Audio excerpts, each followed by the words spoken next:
¿Cuál es el trasfondo de la crisis migratoria en Europa deveniente del conflicto de Medio Oriente? Ya, perfecto. Em, no sé si quieres que empiezo en 2010 con la primavera árabe o empezando en 2014-2015, pero empezó realmente durante la primavera árabe de 2010 y obviamente el primer país que enfrentó este tipo de conflicto era Tunisia durante ese tiempo, que actualmente está haciendo bien la transición después de la primavera árabe para esos tipos de países como Argelia y Tunisia. Eran relativamente estables. En comparación, tengo que ver esto. Ya, ok. Seguimos, ¿no? En comparación, en otros países como Siria, Libia también, en otros lugares, especialmente esos dos, la estabilidad básicamente siguió creciendo. Dado que en estos países los dictadores tienen un poco más, yo diría que tienen un poco más control sobre el propio país en comparación de otros lugares. Egipto también, pero yo creo que Egipto en ese sentido sí recibió también mucha ayuda externa. No solamente de la ayuda interna en ese sentido, pero en Siria no está aceptando mucho durante ese tiempo. En Siria específicamente tienes una complicación muy fuerte y cuando hablamos de los refugiados en la Unión Europea no hablamos solamente de Siria, obviamente ocupa la mayoría, es como 380.000 de los más de 1.000.000 refugiados en 2015, pero estamos hablando también de otros refugiados de los Balcanes, también de las partes de los países no la Unión Europea específicamente. El único que está en esto es Croacia, creo que es el único que ha aceptado dentro de la Unión Europea, pero los que todavía están en las fronteras de la Unión Europea ahí, Siria, varios otros países, Afganistán también, Pakistán, refugiados de todas sus partes del Medio Oriente, no solamente una parte específica. Entonces es una gran cantidad. Los de Siria tienen mayor cantidad de acepción, ¿no? Digamos, de aprobación para entrar en la Unión Europea y empezar a trabajar y vivir allá. Pero solo ocupan, o sea, un poco más de un cuarto de toda la cantidad de refugiados que existen. Y hay varias razones. Tienes la inestabilidad, tienes el tema de ISIS, cuando los Estados Unidos se retiró en gran cantidad de Irak.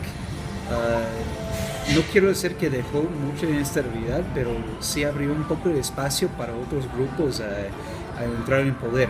Uno de esos grupos era del Estado Islámico específicamente. Realmente sí es muy fuerte en Siria, aprovechándose de esta inestabilidad, pero tiene sus roots, digamos, en Irak, y especialmente no solamente después de que los Estados Unidos se retiraron, sino durante ese tiempo. Hay muchos soldados del Estado Islámico que eran ex soldados del ejército de Irak, muy bien entrenados, que saben pelear. Hay otros que son personas de negocios, o sea, hay personas muy preparadas en el Estado Islámico y por eso ya tienen el poder que tienen en este momento y ha podido manejar sus recursos más o menos bien en ese sentido. Esto se ha fomentado bastante inestabilidad, conflicto interno en esos países, especialmente Irak y Siria. Y además los otros países que no son europeos no están aceptando mucho. Jordania sí, pero Jordania es básicamente ellos tienen la mayor cantidad de refugiados de Palestina y otras partes, entonces ellos no pueden aceptar tanto. En cambio tienen sus Emiratos Árabes, Qatar, estos países no aceptan casi ningún refugiado de Siria, entonces ellos no tienen donde ir. Rusia también tiene un político muy fuerte porque Rusia apoya el gobierno de Assad, que es el presidente actual o dictador, digamos, actual de Siria. Entonces la Unión Europea es lo más, digamos, conveniente en ese sentido para ellos, y por eso la Unión Europea está enfrentando este tipo de crisis, porque es lo más cerca que sí da una oportunidad de un poco de apertura para esos tipos de refugiados. De cualquier cosa, ya. Pues interesante. Ya. Desde su punto de vista, ¿cuáles serían los intereses económicos reales que Alemania tiene al recibir a los refugiados sirios? Bueno, los alemanes en las 90s, cuando se cayó el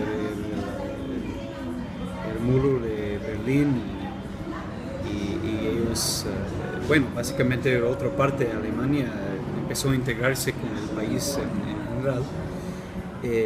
Durante ese tiempo había una deficiencia, digamos en español, deficiencia de la cantidad de personas que tenía, digamos, que tiene capacidad de trabajar y ese tipo de cosas, los jóvenes en general.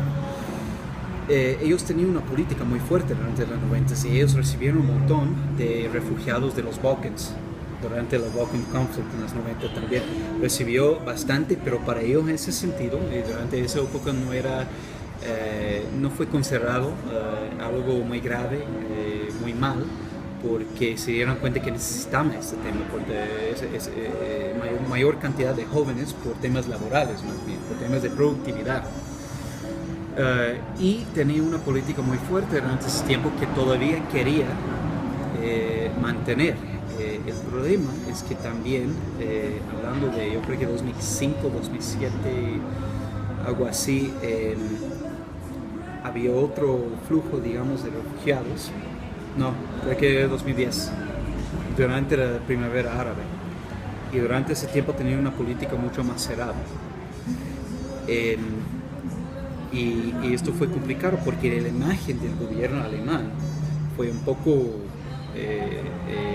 digamos,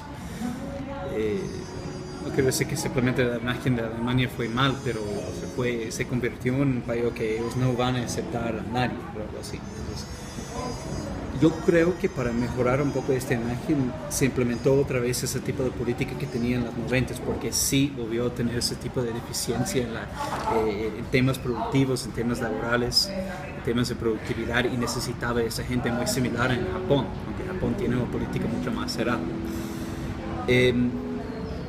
Pero Alemania y Suecia, creo que era Suecia, eran los dos países que realmente empezó a aceptar una cantidad muy fuerte de refugiados a partir de 2014.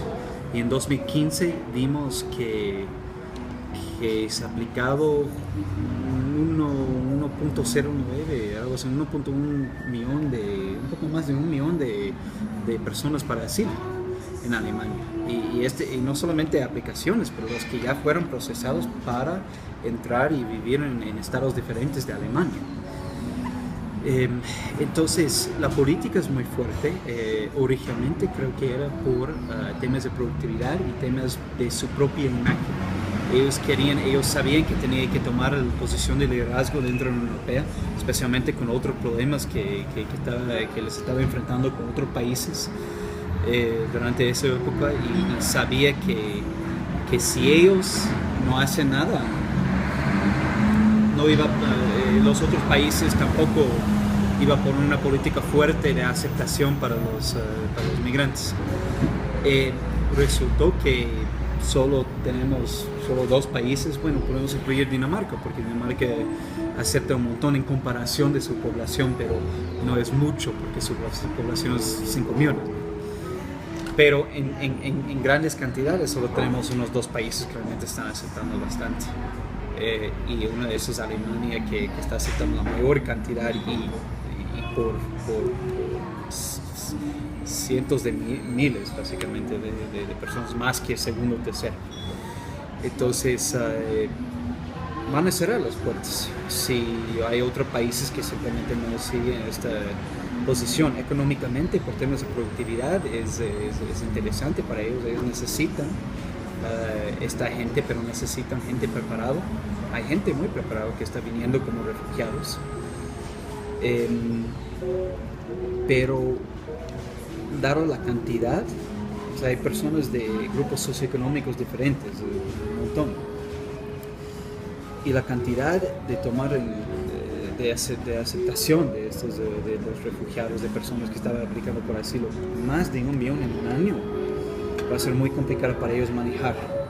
Entonces ahí es un tema de que si aceptas demasiado, ahí no tienes trabajo para todos, o no necesariamente el trabajo que ellos buscan, porque vienen de profesiones diferentes. Y el costo de prepararles para hacer ese tipo de trabajo. Alemania cubre casi todos esos gastos en educación superior, escuelas técnicas. Entonces sería un costo bastante alto para los alemanes y ellos tienen que empezar a repensar, ¿no?, en su política migratoria, política de refugiado en ese sentido.